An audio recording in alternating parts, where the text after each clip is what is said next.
tous, merci de votre fidélité. La Cour constitutionnelle vient de se déclarer dans l'affaire Edouard Mangachouchou. Vous savez très bien que Edouard Mangachouchou et ses avocats avaient soulevé un cas d'exception d'inconstitutionnalité sur le cas de flagrance pour lesquels l'homme a été arrêté. Pour vous expliquer facilement, les avocats de Mangachouchou avaient trouvé que la manière dont leur client a été arrêté ne correspondait pas avec les cas de flagrance. Parce que Edouard Mangachouchou est un député national, il est couvert des immunités parlementaires.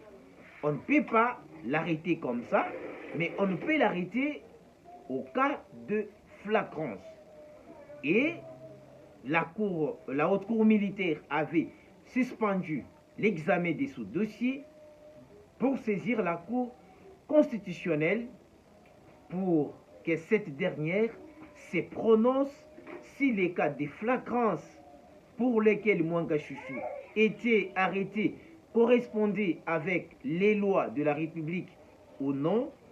Ainsi, la Cour constitutionnelle a déclaré non fondée la demande d'Edouard Mangachouchou et de ses avocats.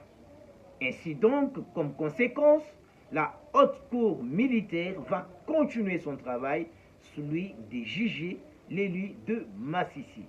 Et dans cette affaire, comme on dit en français, le malheur ne vient jamais seul.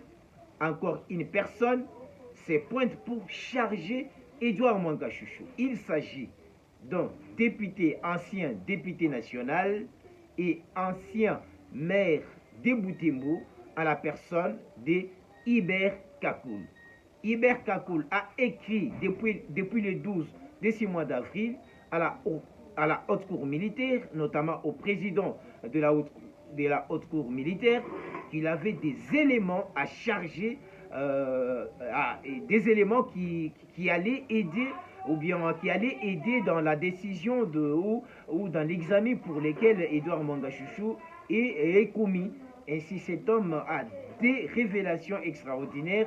Selon nos informations jusqu'ici, cet homme détient les preuves qui prouvent la relation entre le président rwandais Paul Kagame et Edouard Mangachouchou. Et également, cet homme a des preuves sur l'achat des armes d'Edouard Mangachouchou pour entretenir les groupes armés et également les mouvements du M23. Et ces derniers a aussi des preuves sur plusieurs réunions qu'Edouard Mangachouchou a effectuées avec les ennemis de la République, notamment dans l'agression ou bien dans l'exploitation illicite de minerais. On y reviendra avec beaucoup de détails, mais pour aujourd'hui, on vous dit bonjour et merci de votre fidélité. Continuez à vous abonner à ces comptes TikTok pour ne jamais manquer aucune vidéo sur l'affaire Edouard Mangachouchou. Déjà, je vous fixe, les audiences vont recommencer. Je crois que ça sera la semaine prochaine. On sera là à la haute cour militaire, toujours à la prison militaire d'Indolo. Nous serons là pour vous faire vivre la suite de ces dossiers. Merci beaucoup.